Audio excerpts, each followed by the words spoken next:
Good morning বন্ধুরা। এখন fresh হবে, আমার সাথে যাবে না, বললো বাবার সাথে যাব। তো মায়ের বাবা মাইকে নিয়ে গেছে ব্রাশ করতে।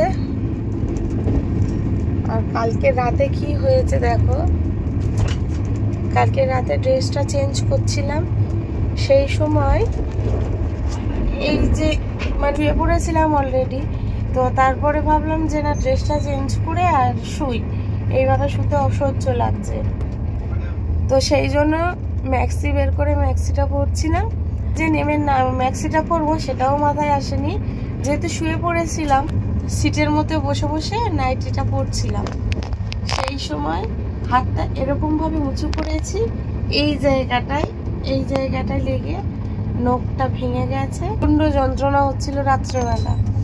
তো যাই হোক, এই সবে উঠলাম। তো এবার ফ্রেশ হবো। ট্রেনে এতবার গেছি, এই ট্রেনটা দেখলাম না গরম না ঠান্ডা। এর আগের বার গেছি দেখেছি ঠান্ডা তো একদম চিল হয়ে যেত, গরম তো আবার গরম। এই ট্রেনটাই দেখলাম যে না, নর্মাল রয়েছে। তো যাই হোক, ঘুম হয়নি রাত্রে, এপাশ ওপাশ করতে করতে করতে করতে ঘুমিয়েছি। আর মাই শোবে মায়ের পাপার কাছে, ওই সিটে, উপরের সিটে মায়ের পাপার কাছে মাই শুয়েছিল, আর আমি একা নিচের সিটে শুয়েছিলাম।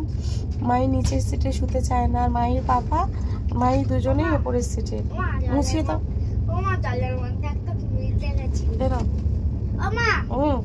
ছাড়ো, মধ্যে ঘুমিতে গেছো?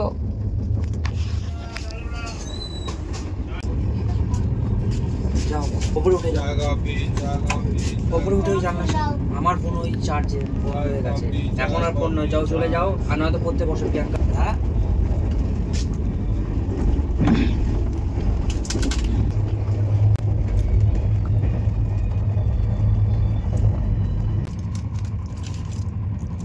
মায়ের পাপা একটা চিড়ে ভাজার প্যাকেট কিনে দিয়েছে, এই সকালবেলা বসে বসে কেক খেয়েছে। আর খেয়ে এখন এই চিড়ে ভাজাটা খাবে না।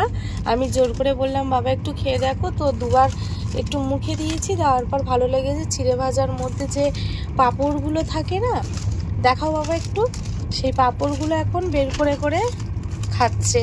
চিড়ে ভাজা খাচ্ছে না, কিন্তু ওর মধ্যে ছোলা রয়েছে, বাদাম রয়েছে, তার জন্য খাবে না। এই যে এই পাঁপড়গুলো,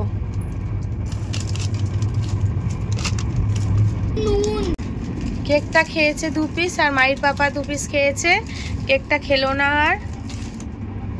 আর এইদিকে এখন চিড়ে ভাজা খাচ্ছে সকালবেলা। লাঞ্চের অর্ডার নিতে এসেছিল, তো মায়ের জন্য মাই বলছে আমি আছে মাংস ভাত আছে, ডিম ভাত আছে, মাছ ভাত আছে, আর সবজি ভাত আছে। আর ট্রেনের খাবার তো তোমরা সবাই জানো, নতুন করে বলার কিছু নেই।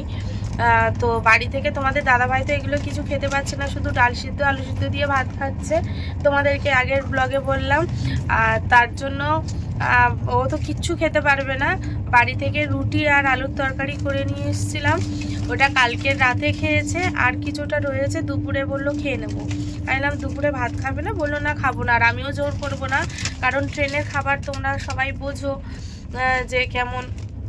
আর মায়ের জন্য মাংস নিয়ে এসেছিলাম কালকে রাতে, খেয়েছে আর রয়েছে, ওটা আজকে দুপুরে খাইয়ে দেবো। ট্রেনের খাবারও খেতে চায় না, প্রত্যেকবারেই একই জিনিসই করি, মাংসটা নিয়ে আসি, মাংসটা হলেও ঝামেলা থাকে না। তো রাতে 1 পিস খাইয়ে আর রেখে দিয়েছিলাম, প্রত্যেকবারে সেম কাজটাই করি। আর ও একদমই খেতে চায় না, এই খাবার একদম ভালো হয় না বলে। সবজি ভাত নিয়েছি, প্লেন সবজি ভাতের সাথে, মানে ও তো সবজি টবজি কিচ্ছু খাবে না, শুধু ভাতের সাথে মাংসটা বাড়ি থেকে যেটা নিয়ে এসেছিলাম করে, ওটা ওকে দিয়ে খাইয়ে দেবো। দুপুরে লাঞ্চ হয়ে যাবে, এবার রাতেরটা দেখতে হবে ওই টুকিটা কি খায়। তো যাই হোক, চলো কন্টিনিউ ব্লগটা দেখতে থাকো। দেখো বন্ধুরা, কত সুন্দর লাগছে জায়গাটা, দেখো। এখন মাহি আর আমি তোমাদের দাদাভাই 3 জনে জানালার কাছে বসে বসে দেখছি, দেখো।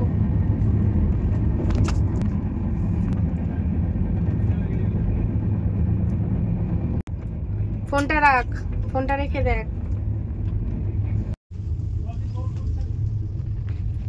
এই যে মাহি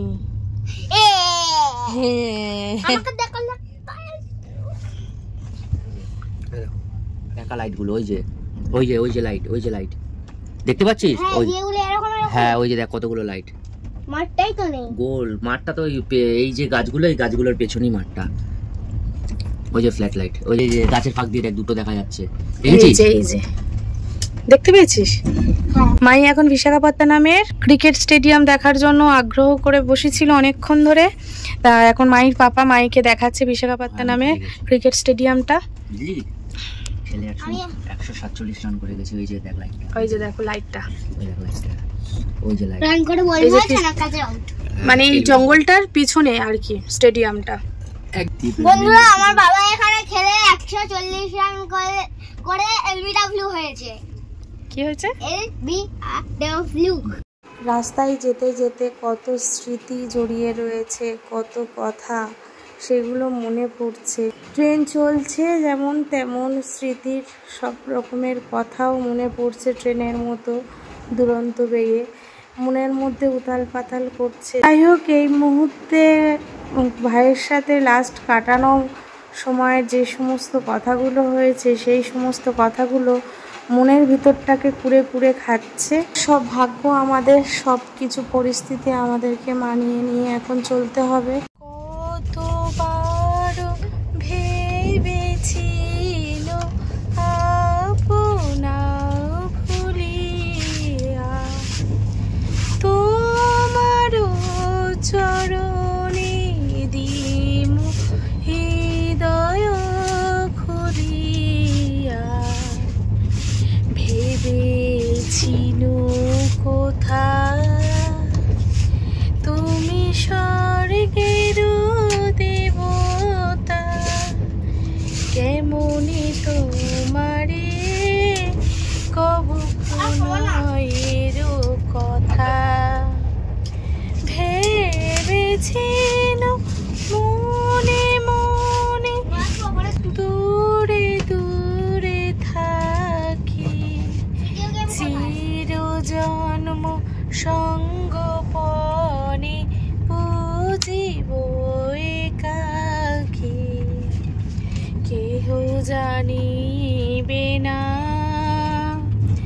মোর গভীর প্রণয়, কেহ দেখিবে না মোর অশ্রুবারিচয়।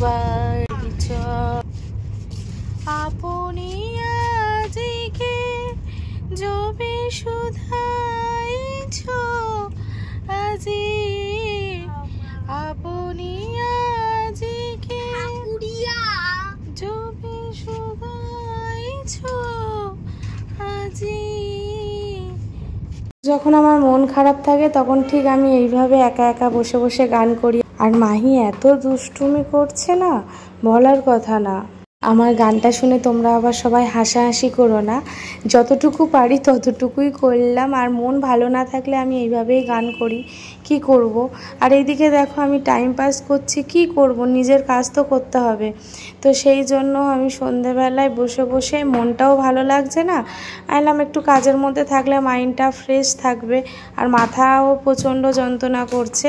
তো আমি এখানে বসে বসে আই মেকআপটা প্র্যাকটিস করছিলাম। বেশ কিছুদিন হলো না আমি একটু নিজেকে চেঞ্জ করেছি। যখন দেখি মন খারাপ লাগছে তখন নিজেকে কাজের মধ্যে রাখি, তাহলে কি হয় বলুন তো, মাইন্ডটা ফ্রেশ থাকে আর নানান চিন্তা ভাবনা থেকেও একটুখানি রিলিফ পায়। একটা মানুষের মনে কত রকমের চিন্তা ভাবনা থাকে, শুধু আমার বলে নয়, আমি এখন দেখি প্রত্যেকটা মানুষের মধ্যে এখন নানান চিন্তা ভাবনা। কেউ এখন সুস্থ নেই, কেউ ভালো নেই, জানো তো। তো আমিও তাই এখন ভাবছি যে কি করব, নিজেকে একটু কাজের মধ্যে রাখি, তাহলে মানে যতটুকু পারি একটু গালে বসে বসে একটু গান করলাম, এখন বসে বসে একটু কাজ প্র্যাকটিস করছি। আর সব অন্য দিনের মতো আজকের যে আমি ভেলোরে যাচ্ছি, আজকের দিনটা আমার কাছে সম্পূর্ণ একটা অন্যরকম দিন, অন্যরকম একটা কষ্ট। এই কষ্টটা আমি এর যে আগে ছিলাম এরকম কষ্ট হয়নি। আজকে না ঘুমাতে পারছি, না খেতে পারছি, প্রতিটা সেকেন্ডে প্রতিটা মুহূর্তে ভাইয়ের সাথে কি কথা হয়েছিল না হয়েছিল সব কথাই মনে পড়ছে আর কষ্টও তেমন হচ্ছে। তো কি করব, সব কিছু তো পরিস্থিতি মানাতেই হবে, কিছু করার নেই। আমাদের ভাগ্যে ছিল না ও, তাই আমরা ধরে রাখতে পারিনি। চেষ্টা করেছিলাম, ভেবেছিলাম এখানে নিয়ে আসলে হয়তো ঠিক হয়ে যেতে পারে, কিন্তু সব আশা সব কষ্ট বৃথা হয়ে গেল আমাদের। তো শেষমেশ আরও কষ্টও পেয়েছিল। মিথ্যে আশা ছিল যে না, এই ডাক্তাররা যা বলছে তার উপরে ভগবান আছে, ভগবান আমাদের ঠিক করবে, কিন্তু তা না। তা কী আর হবে, মিথ্যে আশা ছিল, তাই পরিস্থিতি মানিয়ে তো নিতেই হবে, কিছু করার নেই। তো যাই চলো, এই রাত্রির হয়ে গেল, ভোর হলেই আমরা নেমে যাব, কিন্তু ট্রেন তো লেট আছে, কতটা কি হবে জানি না, কটায় পৌঁছাবো।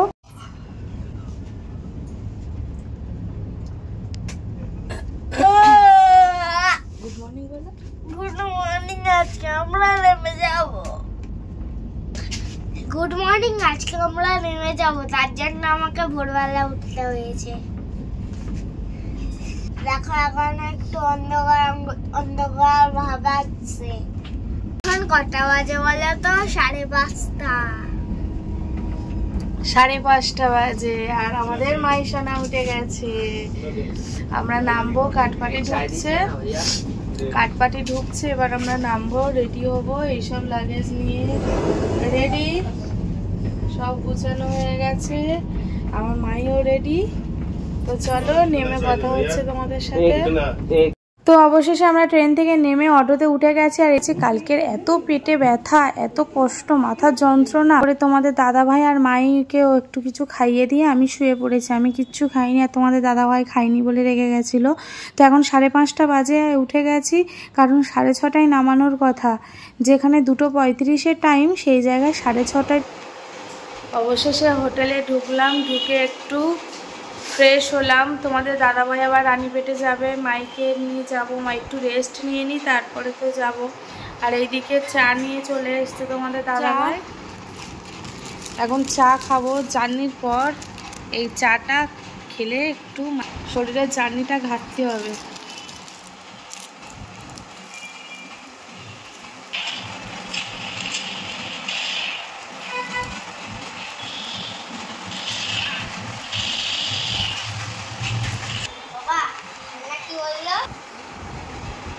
बेटा कहाँ पर है?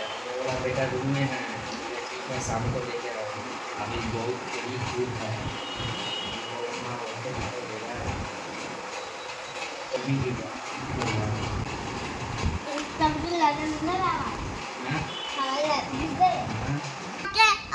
ভাই যেটুক দোকানে জানিস করা চা, ইচ্ছাই করা, আমাকে আলাদা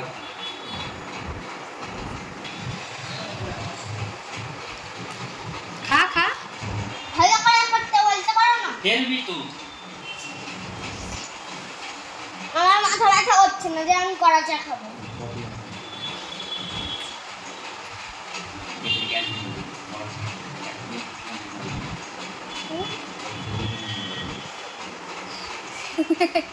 আগে